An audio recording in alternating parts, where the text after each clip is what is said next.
নমস্কার বন্ধুরা, তথ্যমিত্র ইউটিউব চ্যানেলের পক্ষ থেকে তোমাদের সবাইকে স্বাগত। আজকে এই ভিডিওতে আমরা আলোচনা করব ত্রিপুরার অত্যন্ত গুরুত্বপূর্ণ একটি খবর সম্পর্কে, যেটি হচ্ছে ত্রিপুরায় 3 মাসেও মেলেনি টেট সার্টিফিকেট। শীঘ্রই শিক্ষক গ্রুপ সিডি নিয়োগ কিন্তু আসছে। অর্থাৎ ত্রিপুরাতে 3 মাস কেটে গেল, কিন্তু এখনও পর্যন্ত টেট সার্টিফিকেট দেয়া হয়নি। কিন্তু একটি খুশির খবর রয়েছে, ত্রিপুরাতে খুব শীঘ্রই শিক্ষক নিয়োগ এবং গ্রুপ সিডি নিয়োগ কিন্তু হবে। সম্পূর্ণভাবে দেখতে থাকো। অনেক কিছু গুরুত্বপূর্ণ তথ্য সম্পর্কে আজকে এই ভিডিওতে আমরা আলোচনা করব। এবং তোমরা যারা ভিডিও দেখছো প্রত্যেকে লাইক করে দেবে, ভিডিওটি অবশ্যই শেয়ার করে দেবে ফেসবুকে, হোয়াটসঅ্যাপে, যাতে প্রত্যেকেই এই আপডেটটি পেতে পারে। এবং তার পাশাপাশি তথ্যমিত্র চ্যানেলটি সাবস্ক্রাইব করে রাখো ত্রিপুরার এই ধরনের খবরগুলি সময় মতো পাওয়ার জন্য।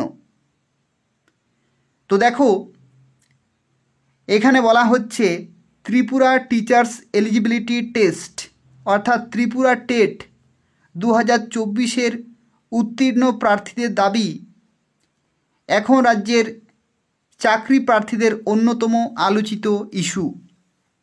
ডকুমেন্ট যাচাই প্রক্রিয়া সম্পন্ন হওয়ার পর 3 মাসের বেশি কেটে গেছে, তবুও হাতে এসে পৌঁছায়নি টেট সার্টিফিকেট।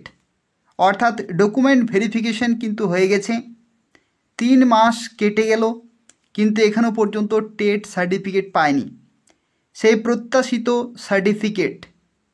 যোগ্য প্রার্থীরা নিয়োগ থেকে বঞ্চিত, আর স্কুলে স্কুলে শিক্ষকের অভাব চরম আকার নিয়েছে।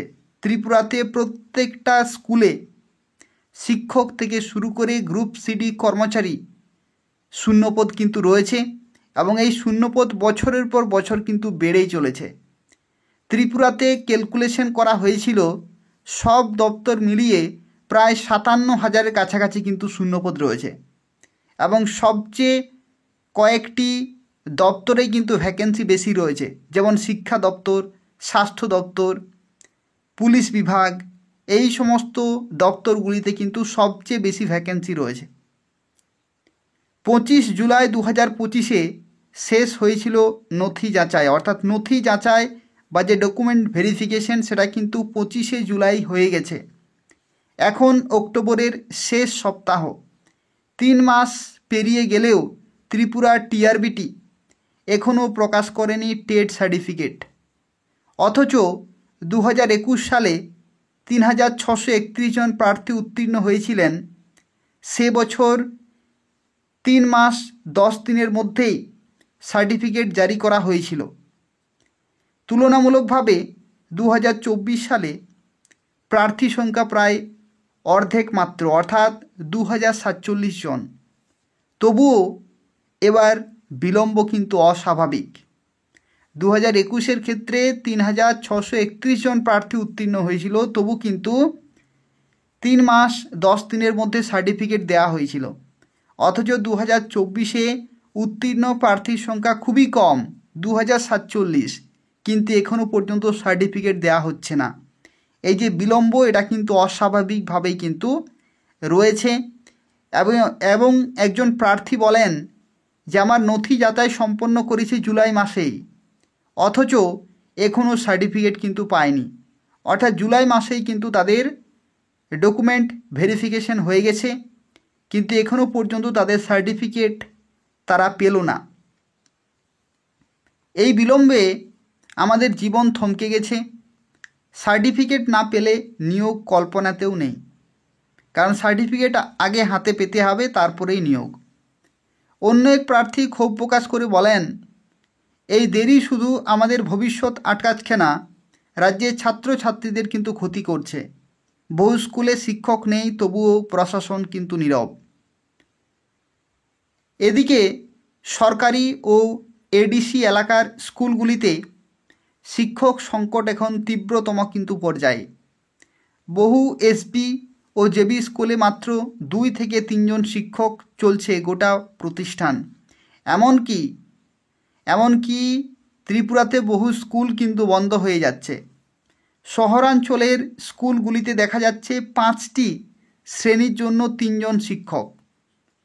তো সেক্ষেত্রে শিক্ষকের অভাব কিন্তু ত্রিপুরাতে প্রত্যেকটা স্কুলেই দেখা যাচ্ছে। এবং উচ্চ প্রাথমিক স্তরেও অর্থাৎ ক্লাস 6 থেকে 8 পর্যন্ত নিয়মিত শিক্ষক না থাকায় সিনিয়র বা আউটসোর্স শিক্ষকরা কিন্তু ক্লাস নিচ্ছেন, অর্থাৎ সেখানে কিন্তু রেগুলার শিক্ষকের অভাব রয়েছে। ফলে শিক্ষার মান মারাত্মকভাবে ক্ষতিগ্রস্ত হচ্ছে। দীর্ঘদিন ধরে 10,323 শিক্ষক মামলার জেরে রাজ্যের শিক্ষাক্ষেত্রে শূন্যতা কিন্তু তৈরি হয়েছে। এবং বিজেপি প্রতিশ্রুতি দিয়েছিল যে 10,323 জনের ব্যবস্থা করা হবে, কিন্তু এখনও পর্যন্ত 10,323 জন চাকরিচ্যুত শিক্ষকদের কিন্তু এখনও পর্যন্ত কোনো সুরাহা কিন্তু মেলেনি। এবং প্রতি মাসে বহু শিক্ষক অবসর নিচ্ছেন, প্রতি মাসেই নিচ্ছেন, অর্থাৎ প্রতি মাসে মাসে কিন্তু ভ্যাকেন্সি বেড়েই চলেছে, কিন্তু সেই শূন্যস্থান পূরণ হচ্ছে না। শিক্ষা দপ্তরের অভ্যন্তরীণ সূত্রে জানা যাচ্ছে বর্তমান অবসর নেওয়া শিক্ষকদের তুলনায় নতুন নিয়োগের হার 10%-ও কিন্তু কম। শিক্ষাবিদদের একাংশের মতে এই বিলম্ব রাজ্যের শিক্ষা ব্যবস্থায় দীর্ঘমেয়াদী নেতিবাচক প্রভাব ফেলতে পারে। নিয়মিত শিক্ষক না থাকলে শিশুদের শিক্ষাগত ভিত্তি কিন্তু দুর্বল হয়ে পড়বে। প্রশাসনের উচিত দ্রুত সার্টিফিকেট ইস্যু করে নিয়োগ প্রক্রিয়া কিন্তু সম্পন্ন করা। সার্টিফিকেট কিন্তু খুব তাড়াতাড়ি প্রদান করতে হবে এবং তার সাথে সাথে নিয়োগ প্রক্রিয়া কিন্তু খুব তাড়াতাড়ি সম্পন্ন করতে হবে। অভিমত এক অবসরপ্রাপ্ত শিক্ষাবিদের, অবশেষে প্রার্থীদের আবেদন আমাদের সার্টিফিকেট যেন অবিলম্বে প্রকাশ করা হয় এবং নিয়োগ প্রক্রিয়া শুরু হয়। এতে শুধু আমাদের ন্যায্য অধিকারেই নিশ্চিত হবে না, রাজ্যের ভবিষ্যৎ প্রজন্মের শিক্ষার মানও কিন্তু উন্নত হবে। তো বর্তমানে এই হচ্ছে ত্রিপুরার অবস্থা।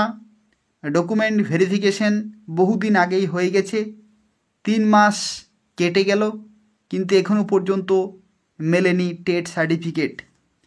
কিন্তু খুশির খবর যেটি, সেটা হচ্ছে টেট সার্টিফিকেট যারা উত্তীর্ণ হয়েছে তারা খুব শীঘ্রই পেয়ে যাবে। এবং তার সাথে সাথে শিক্ষা দপ্তরে কিন্তু খুব ভালো নিয়োগের খবর কিন্তু জানা যাচ্ছে, অর্থাৎ খুব শীঘ্রই শিক্ষা দপ্তরে শিক্ষক নিয়োগ হবে এবং বিভিন্ন স্কুলে যে গ্রুপ সিডি কর্মচারী সেই নিয়োগও কিন্তু খুব শীঘ্রই হবে, সেটাই কিন্তু বিভিন্ন সূত্রের মাধ্যমে জানা যাচ্ছে।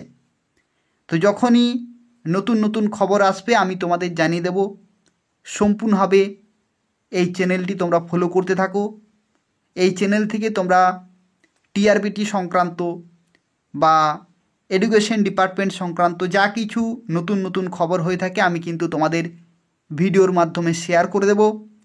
তো তাই যারা এখনও পর্যন্ত তথ্যমিত্র চ্যানেলটি সাবস্ক্রাইব করনি, ত্রিপুরার নিয়মিত চাকরির খবরগুলি পেতে হলে অবশ্যই তোমরা প্রত্যেকেই তথ্যমিত্র চ্যানেলটি সাবস্ক্রাইব করে রাখো। ধন্যবাদ।